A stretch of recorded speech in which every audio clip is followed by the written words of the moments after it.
can you just introduce yourself, please? Tell us your name and what it is that you do. I'm David Kohn. I'm an architect and director of David Kohn Architects. And can you tell us a little bit about the project that you're presenting this evening? So this evening I presented the refurbishment of an apartment in Barcelona. It's in the Gothic Quarter, and maybe the theme is a love affair with the city, and so the design borrows in many ways from the craft and the form of its context. What was it about your design that made it specific to the site and to Barcelona and the Gothic Quarter, rather than being, say, for example, in London or anywhere else? We took a lot of cues from the city. The first was that the apartment is on a very acute angle where two roads bisect, and the apartment, as we found it, made nothing of that kind of unique condition. So all of the interior room divisions concealed this form of the overall apartment.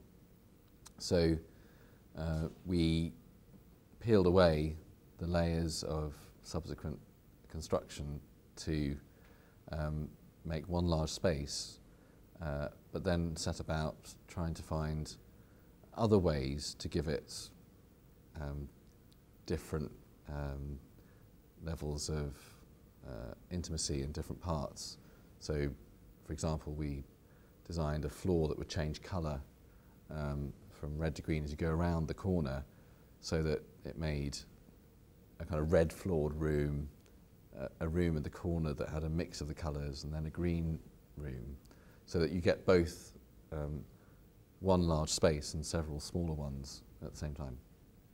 Okay, and as an architect, how do you find working on interior design projects and approaching them? Is there a different approach or a different design process that you have when taking on an architectural project or interiors? I think the themes when working at an architectural scale or an interior scale can be the same.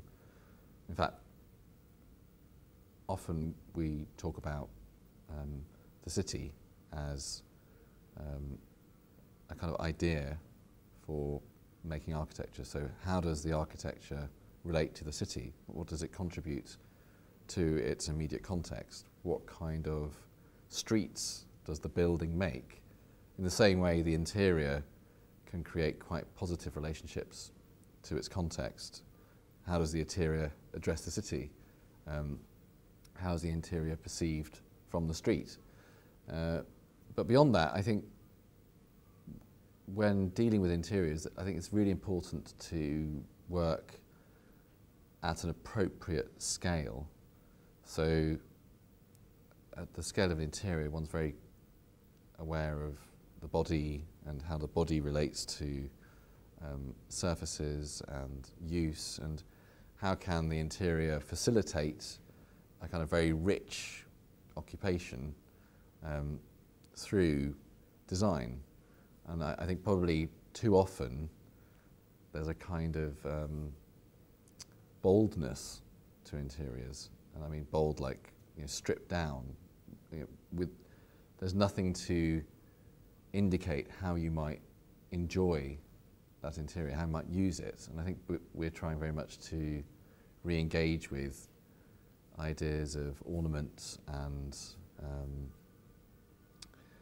kind of richness that perhaps have been lost at some certain points in the 20th century.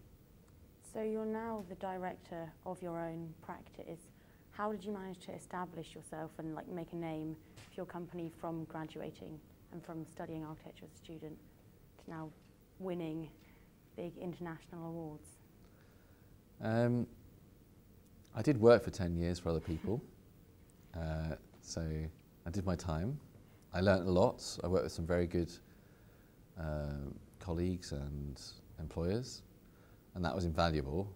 But I think I always also in parallel maintained other creative interests like drawing and photography, and I tried to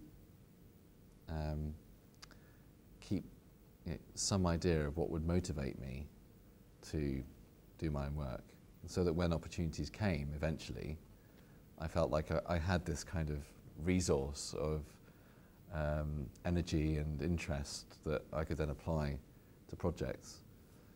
So I think managing to maintain one's interest and engagement with the world and